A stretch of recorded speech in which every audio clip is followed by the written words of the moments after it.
Salmo 78, verso 32.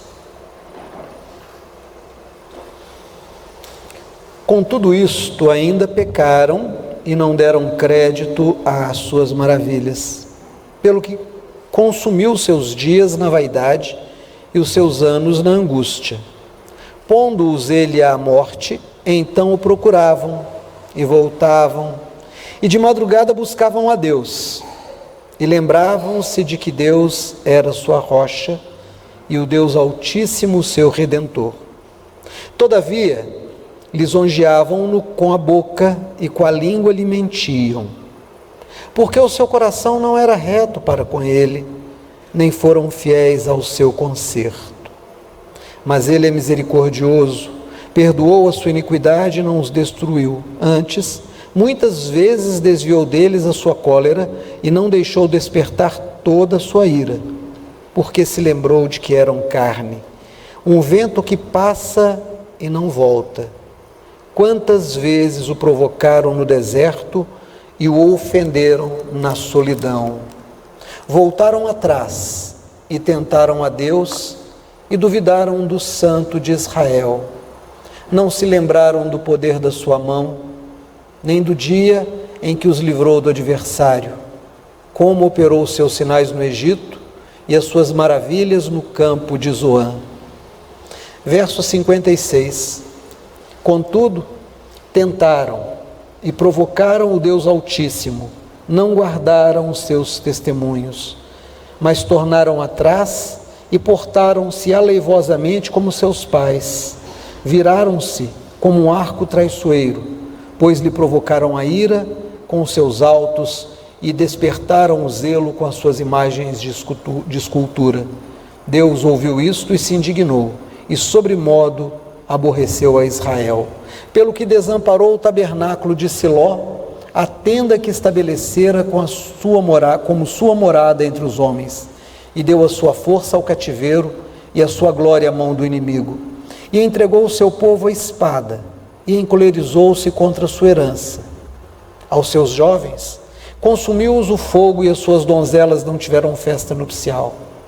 Os seus sacerdotes caíram à espada, e as suas viúvas não se lamentaram. Amém. Coincidentemente, o texto dessa noite também é o texto que nós estudamos na semana passada na escola dominical e hoje de manhã. Mas essa mensagem é uma mensagem que Deus colocou no meu coração quando eu pensava num filósofo que você já deve ter ouvido falar o nome dele. O nome dele é Nietzsche. Talvez você não tenha lido Nietzsche. Eu acredito que talvez ninguém aqui tenha lido. Mas você com certeza já ouviu falar esse nome. Morreu jovem, teve muitos problemas, judeu de origem. Em 1883, Nietzsche escreve um livro, a primeira parte de um livro, chamado Assim Falava Zaratustra. E uma frase que não é de Nietzsche, mas que ficou conhecida por ele ter escrito, é: Deus está morto. E muitas pessoas, ao ouvirem essa frase, ficam indignados. Como pode um homem dizer que Deus está morto? Um homem pode matar Deus? Há uma obviedade em dizer não. Deus é Deus, Criador de todas as coisas, não pode ser morto pelo homem. Mas Nietzsche não se referia à morte da destruição do ser, mas da destruição da fé.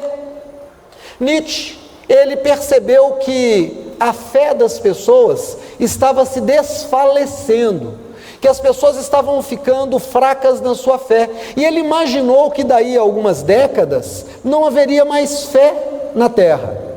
O homem não iria crer em Deus. A ciência trocaria de lugar com a religião. Os homens se tornariam céticos, os homens se tornariam incrédulos, as pessoas iam esfriar na sua fé. Não foi só ele que disse isso. Também o pai da psicanálise, Sigmund Freud, disse que Deus deixaria de ser a figura central da vida humana em pelo menos 100 anos, e em 100 anos a religião teria morrido. Marx também pensava dessa forma. Podemos levantar contra as teorias de Nietzsche, de Freud, de Marx, algumas objeções. Podemos até afirmar que, paradoxalmente, ao que eles imaginaram, a fé permanece no século XXI e muitas igrejas estão sendo erigidas, muitas igrejas estão sendo criadas, muitas maneiras de interpretar as escrituras bíblicas e outras escrituras de outras tradições religiosas existem. Mas não podemos negar que o homem vem matando Deus no seu coração. O homem vem matando Deus no seu coração. Como é que o homem vem matando Deus no seu coração? Tirando Deus do seu lugar de Deus, substituindo o lugar de Deus pelas suas próprias conveniências. E é interessante, porque o apóstolo Paulo, falando pelo Espírito Santo, escrevendo a seu discípulo, chamado filho na fé, que era Timóteo, ele diz: o Espírito afirma que no final dos tempos, os homens terão horror à sã doutrina e se cercarão de mestres segundo a sua conveniência. As pessoas vão escolher o que querem ouvir, e os seus mestres falarão aquilo que eles demandam, vão falar aquilo que as pessoas querem ouvir.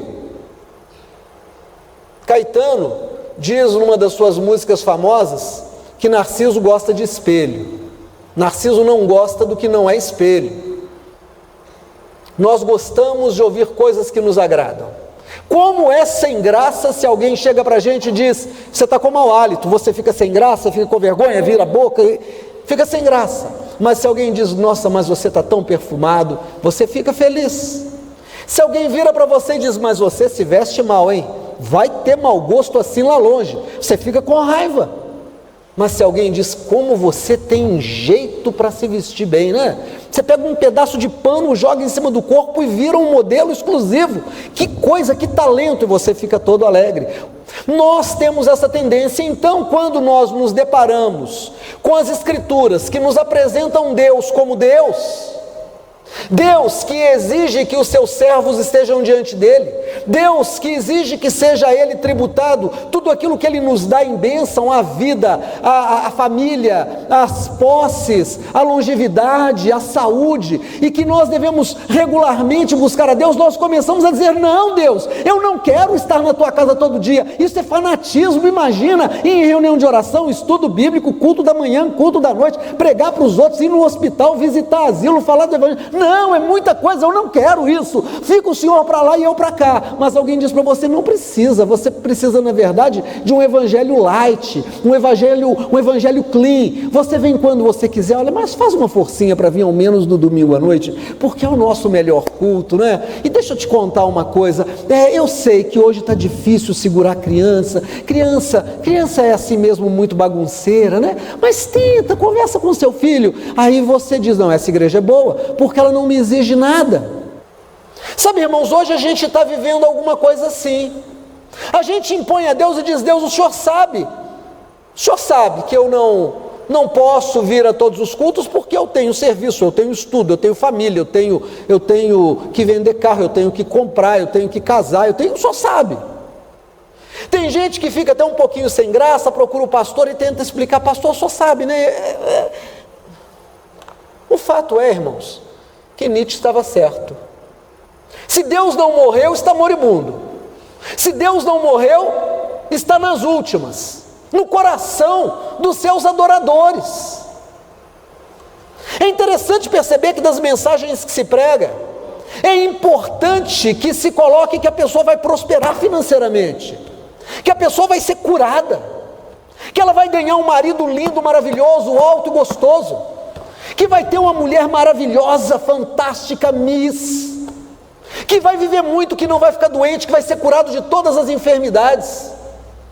É preciso colocar alguma coisa que a pessoa leve para casa dizendo: eu vim aqui, mas eu estou saindo com o pacote da bênção. Porque se você prega que quando nós nos afastamos de Deus, as bênçãos também se afastam de nós, isso não faz o gosto das pessoas, e elas deixam de vir à igreja ou vão para uma dessas muitas igrejas que hoje se multiplicam, né? Parece pipoca, milho de pipoca estourando em panela com gordura quente. As igrejas estão assim, tem igreja para tudo quanto é lado, de todo tamanho, de todo gosto, de todo jeito. Então você sai daqui e vai ali. Nós lemos um texto no Salmo 78, que fala de Deus agindo pelo seu povo. Vamos pensar, e eu sei que você conhece a história bíblica, nós estamos falando no Salmo 78, de um período em que o povo sai do Egito, onde eles foram escravos durante mais de 400 anos, e vai até o primeiro reinado de Davi. É esse período. Nesse período, o salmista diz assim: o povo viu as maravilhas de Deus. Deus se levantou como um homem forte, Deus se levantou como um guerreiro, se despertando do seu sono, estendeu a mão contra o Egito, feriu as águas do Nilo, transformou em sangue, mandou piolhos, mandou gafanhotos, mandou uma saraiva de pedras e de fogo, mandou uma negridão da noite que ninguém podia andar, mandou úlceras no rosto das pessoas. Como diz o hino, Deus desembanhou a sua espada e os tirou de lá com mão forte e mão poderosa, abriu o mar vermelho para que o seu povo passasse. Quando tiveram fome, Deus mandou o maná, que outros homens não conheceram, o pão do céu, descia todo dia de manhã, era só colher. Quando tiveram fome de carne, Deus mandou aves que vieram com o vento oriental, e eles comeram o quanto lhes bastasse. Mas aí o salmista diz: mas cedo se esqueceram do Senhor, cedo se enfastiaram de Deus, cedo foram embora, lhe viraram as costas, disseram: nos cansamos do Senhor. Esse negócio de construir tabernáculo, esse negócio de desmanchar tabernáculo, levantar tabernáculo, desmanchar tabernáculo, carregar o fogo, levar as coisas, trazer a oferta, nos cansamos. Quiseram voltar para o Egito. O Egito, como era maravilhoso viver no Egito, mesmo como escravos, lá nós tínhamos cebolas. Disseram para Moisés e Arão: faltava cova no Egito para que morrêssemos aqui no deserto. Se esqueceram de todas as maravilhas que Deus havia feito, se esqueceram do mar abrindo, se esqueceram de tudo que Deus fez, lhe viraram as costas, levantaram seus próprios ídolos, construíram imagens de escultura, buscaram outros deuses, não lhes bastava a fé que Deus lhes deu, quiseram inventar por eles mesmos suas conveniências. A palavra de Deus diz que Deus então os entregou, Deus os entregou à doença, Deus os entregou na mão do inimigo, Deus os entregou a todo tipo de maldição.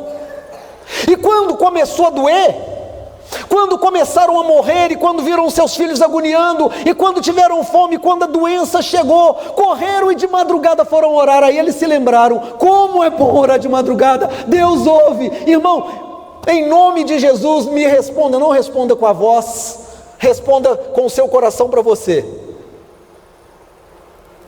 Como é difícil levantar de madrugada para orar, hein?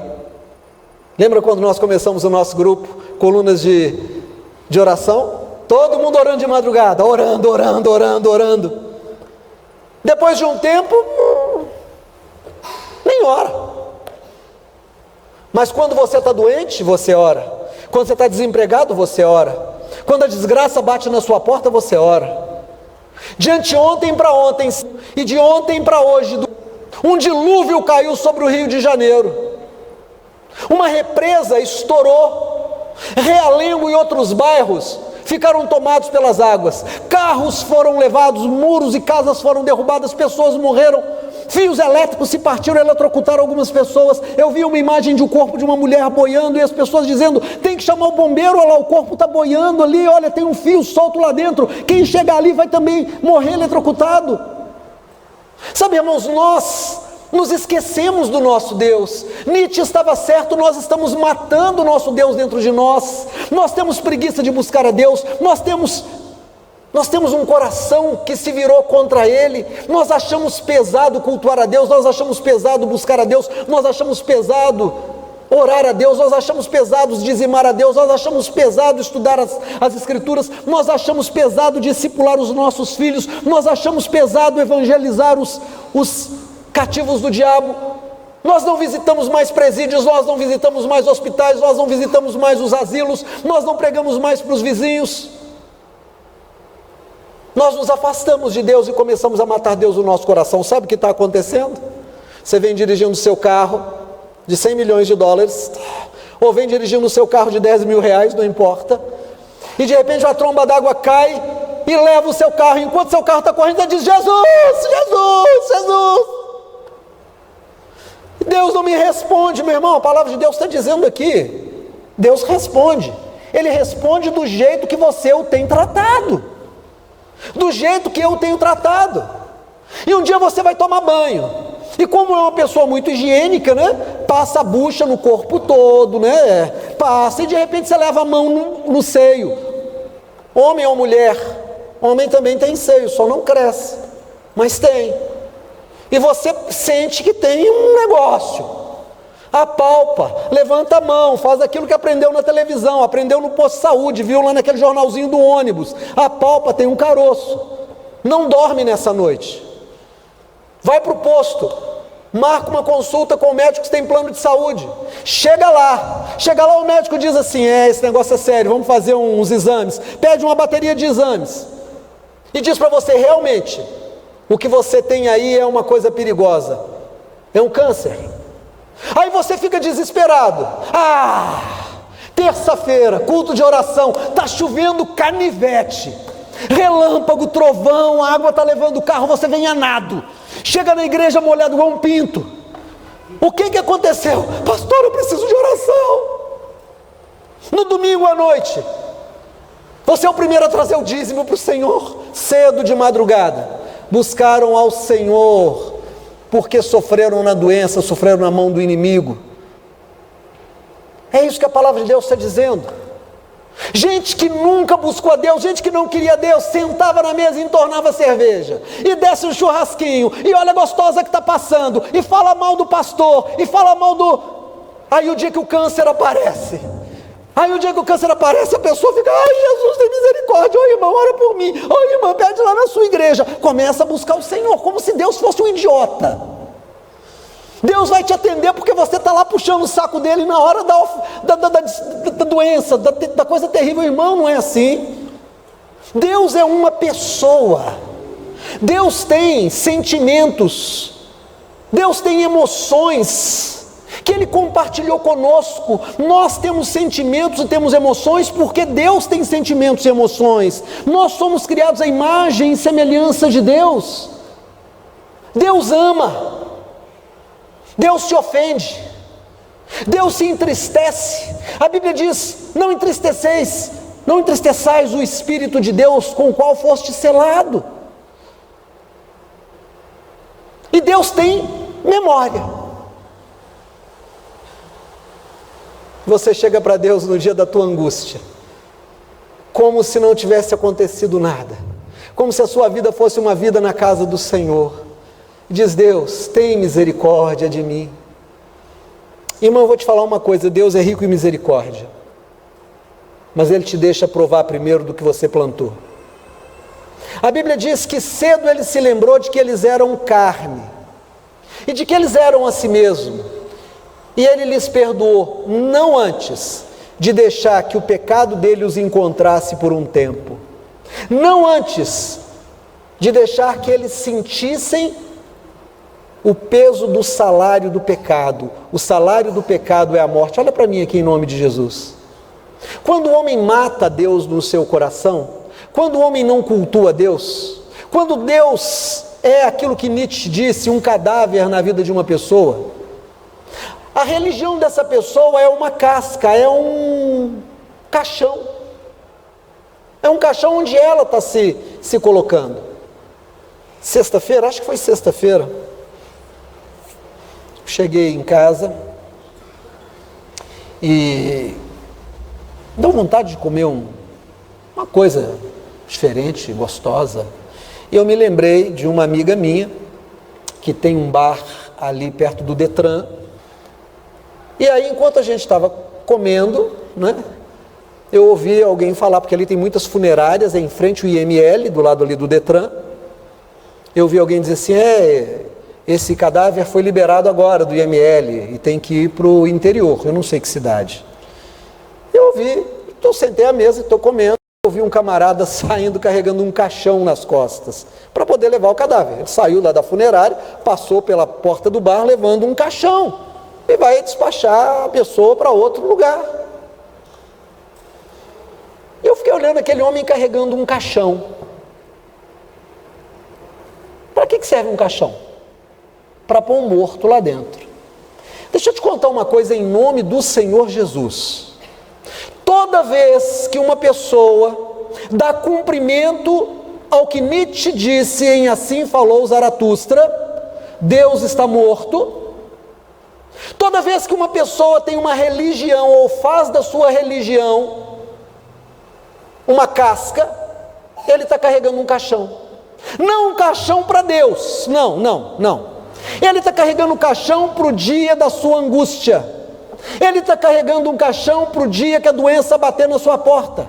Ele está carregando um caixão para o dia que o seu filho crescer rebelde. Ele está carregando um caixão para o dia que ele precisar de Deus e parecer que a sua oração não sai do teto da sua casa.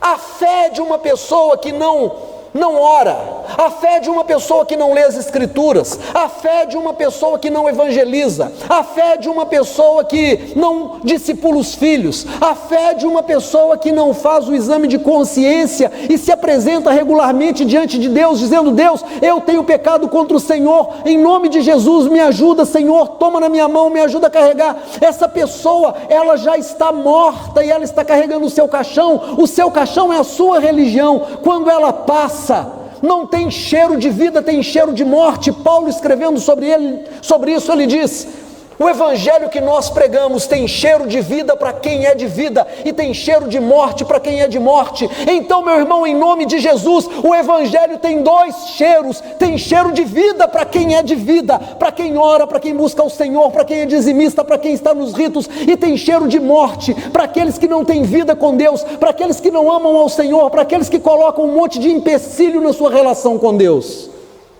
Não é o evangelho que eu gostaria de pregar, gostaria de dizer que nós somos a igreja que vive no fogo do Espírito. Gostaria de pregar que nós estamos vendo as pessoas se convertendo, mas, meu irmão, minha irmã, nós nem convidamos pessoas incrédulas para vir à igreja.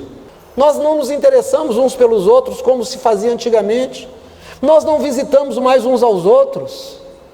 Nós não nos ajudamos mais uns aos outros. E se alguém na igreja faz alguma coisa, ou vira briga, um dos dois vai embora e vai para uma igreja que está aqui embaixo, ou para uma igreja que está aqui em cima, ou do outro lado da rua.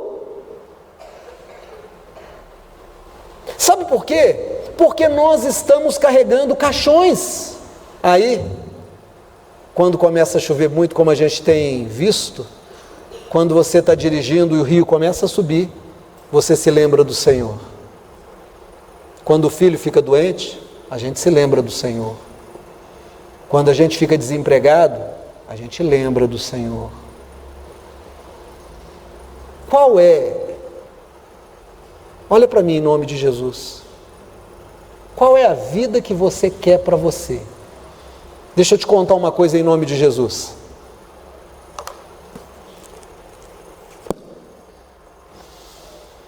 Houve um homem que andou com Deus. Abraão era o seu nome. E Deus deu a ele uma promessa dizendo: você vai ter filhos como a areia da praia, como as estrelas do céu. E ele disse: Senhor, eu creio porque o Senhor está falando, mas eu sou velho e a minha esposa é velha. E ele é o pai do povo judeu. Não dá para contar o número de descendentes. Deus cumpriu a promessa para aquele que andava com ele, levantando altares e fazendo sacrifício. Houve uma mulher que andou com Deus. Uma menina, talvez tivesse olhos verdes, como diz Padre Zezinho numa das músicas antigas. O anjo apareceu e disse: o Senhor quer te usar para ser a mãe do Salvador. Ela disse: eis aqui a serva do Senhor, cumpra-se em mim a sua vontade. E ela quase foi abandonada pelo marido prometido, José, porque estava grávida. E o anjo aparece também a José, que era um homem de fé e de oração, e diz para ele: não temas receber Maria, porque o que ela gera é do Espírito Santo. Ela não fez nada que a desabone, pelo contrário, ela é cheia de graça diante do Altíssimo. Ele também andava com Deus. A Bíblia nos fala de Estevão, um homem que estava sendo apedrejado, e na sua morte vê o céu aberto e viu Jesus se levantando do trono para recebê-lo. A Bíblia fala de Sadraque, Mesaque e Abidnego, que foram jogados na fornalha quente para morrer queimados, estorricados. Os guardas que os levaram até a fornalha morreram pelo calor da fornalha, mas eles passearam no fogo e depois saíram de lá ilesos. Daniel, homem de fé, de oração, foi jogado na cova de leões famintos, passou a noite ali. O rei, que vem de manhã porque era amigo de Daniel, mas não teve como livrá-lo, fez uma pergunta: Daniel, acaso terá o teu Deus o poder de ter te guardado? Ele disse: rei, não se aflija, porque o anjo do Senhor fechou a boca do leão e eu passei a noite a salvo. Quando você anda com Deus, a enchente não vai te levar. Quando passares pela água, ela não te afogará. Ainda que você passe pelo fogo, ele não te queimará, porque a palavra de Deus diz isso. Sobre a tua cabeça não vale encantamento, não vale trabalho feito na esquina, na cachoeira, não vale o seu nome escrito à boca do sapo ou colocado dentro do caixão. Não vale praga rogada contra a tua descendência. Jamais você vai mendigar o pão, e nem a tua descendência, porque essa é a palavra de Deus. A enfermidade correrá de ti, porque a Bíblia diz para nós: 1000 cairão ao teu lado, 10.000 da tua direita, mas tu não serás atingido. A seta que voa de dia vai te errar, porque você anda com o Senhor. Esse é o prêmio daquela pessoa que anda com Deus. Esse é o prêmio daquela pessoa cuja sua religião não é um caixão vazio. Esse é o prêmio daquela pessoa que tem vida de oração, daquela pessoa que tem vida de leitura da palavra, aquela pessoa que ama os altares do Senhor, aquela pessoa que se alegra quando dizem para ela: vamos à casa do Senhor, e ela está na oração, ela está no estudo bíblico, ela está na classe, ela está no culto, ela prega, ela busca, ela leva, ela faz a obra do Senhor. O prêmio daqueles que andam com o Senhor é vida com abundância. Mas para aqueles cuja religião é só uma casca, no dia da adversidade eles clamarão e não haverá quem os escute. Eles chorarão e não haverá quem os console. E no dia do juízo final, porque haverá um dia em que Deus há de julgar os vivos e os mortos, os homens grandes e pequenos, segundo o evangelho que eu prego, o evangelho de Jesus Cristo. E aquele que não for achado à estatura do varão perfeito vai ser colocado de lado, onde João Batista diz: ele tem a sua pá e vai recolher no seu celeiro trigo, mas a palha ele queimará em fogo que não se extingue. Meu irmão e minha irmã, em nome de Jesus, você tem nessa noite a oportunidade de tomar uma posição com Deus. Você tem nessa noite a oportunidade de se levantar a sua cabeça e dizer: eu vou ser uma nova criatura, eu vou levar a minha religião à fé, vou levar minha religião na fé, vou levar minha religião na palavra, vou levar minha religião na oração. Eu e a minha casa serviremos ao Senhor. E no dia da angústia, o Senhor te visitará. E no dia do teu choro, o Senhor enxugará dos teus olhos toda lágrima. E no dia da tua partida, o Senhor mesmo virá te buscar e te tomará pela mão e vai dizer para você: eu estava te esperando e a casa já está pronta, ela é sua, pode entrar, porque Deus é fiel e cumpre a sua palavra. Amém?